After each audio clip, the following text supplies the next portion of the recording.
Nagaa waaqayyo isiniif haa ta'u akkam jirtan jara jirtuu fayyaa keessanii an nagaa kooti galata rabbii maatiin siifan firaa oola kan jirtu nagaa keessanii har'a maal hojjechuun barbaada seetanii marqa beektu miti marqa dalaguudhaaf bishaan qopheeffadheera danfaa jira asitti immoo daakuu jechuudha daakuu garuu ani maal jedhanii ibidda irratti oo'isee yookiin immoo ammasee maal jedhama jawaa afaan oromooti akkasitti qopheeffadheen jira yeroo akkana laannumanni jedheeti bakka kana immoo dhadhaatu jira bakka kana immoo barbareetu jira jechuudha asirratti qaqannafadheen jiran jechuudha har'a na waliin nyaattan jechuudha warra marqasii marqa nyaachuu jaalatan jechuudha bishaan koon aadattee jira amma bishaan tunan qannafadha walumaan ilaallaa jechuudha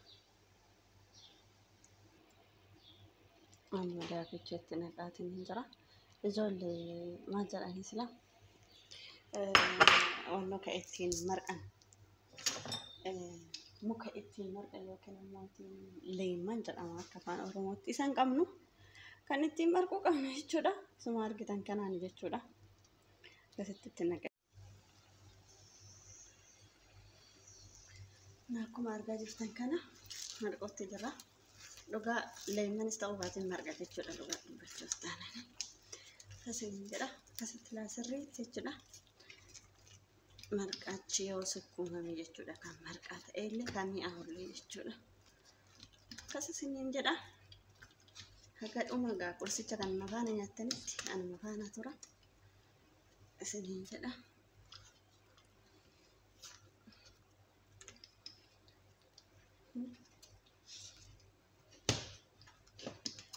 akkuma isiniin jedhe leemman mukaa mana kana jira jechuudha garuu aranaaf ta'eetiin jira illee nama hojjeta jechuudha akkasii bishaan xiqqoo isheetti xabxabgoodha baqaamni ibidda jala xiqqeessitanii haga inni bilchaatutti eeguudha jechuudha kaza yoo bilchaatee ka'e immoo walumaan ilaalla achumaan walumaan nyaanna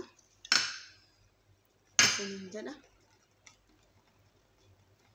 maduma viidiyoo kanatti immoo faana turaa isiniin jedha warri marqa jaallattan qofti ana wajjin akka nyaatan jechuudha akkasitti kan ogeeyaa jiraati viidiyoo waan adda kukkutaatii yoonna jechuufi malee bilchaachaatiin jira jechuudha akkuma argaa jirtan kana jechuudha marqaan kootis gahaa jira dhadhaamoo asitti bakfachaatiin jira ana faana turaa jedha haga dhumaatitti marqaan illee gaheetiin jira jedduudha waan akkasitti marqichi keenyas nu gaheetiin jira jechuudha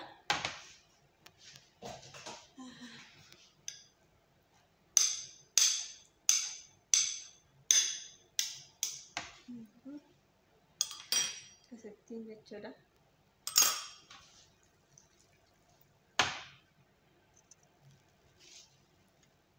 akkasitti kan jechuudha marqichi keenya nu qaqqabeetiin jira laalaan isiniin jedha akkasitti marqaa baay'ee namatti tolu jechuudha dhageessaniittu nyaachuudhaaf qophooftaniittu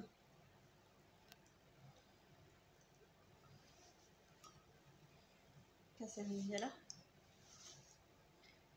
akkasitti dhadhaa biyyaati immoo dhadhaa biyya kanaan seenaa dhugaa isinitti himaati marqaa baay'ee nama hawwatu jechuudha akkana waliin nyaattan immoo abdiin qabaati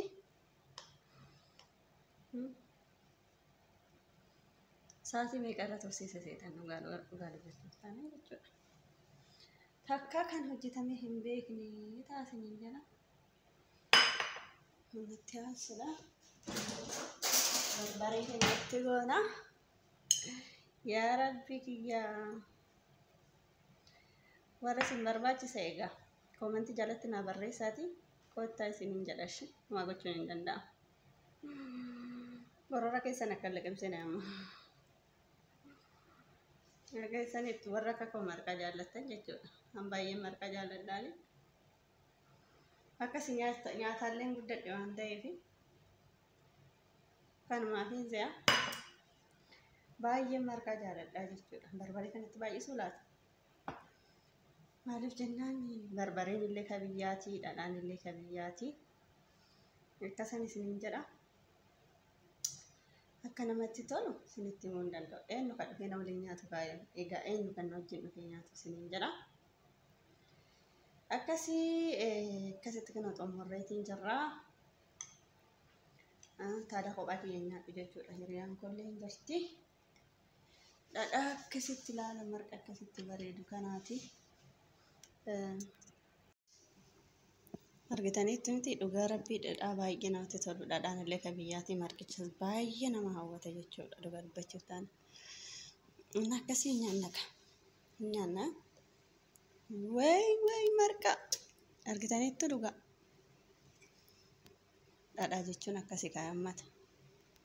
Faayidaan isin gursha. Akkasitti nyaadhaa isiniin jedha. Dhugaa baay'ee namatti tolaan jechuudha. Waaw! Inni akka nafni isiniin jedha.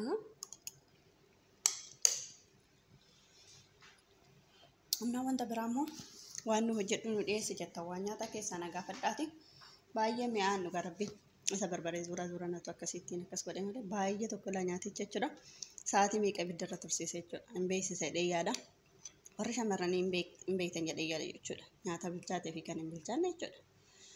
Akkas isiniin jedha. Turtii gaarii ani qursii akkasittiin hin nyaadhe isiniin jedha ummata. Warri maatii kootaa kan immoo koottaa. Mana siitanii wanti dhabame hin jiru. Hundumti isaa jiraatii koottaa na biraan isiniin jedha ishee. Na dhageessaniitu. Oolmaa gaarii isiniif hawwa.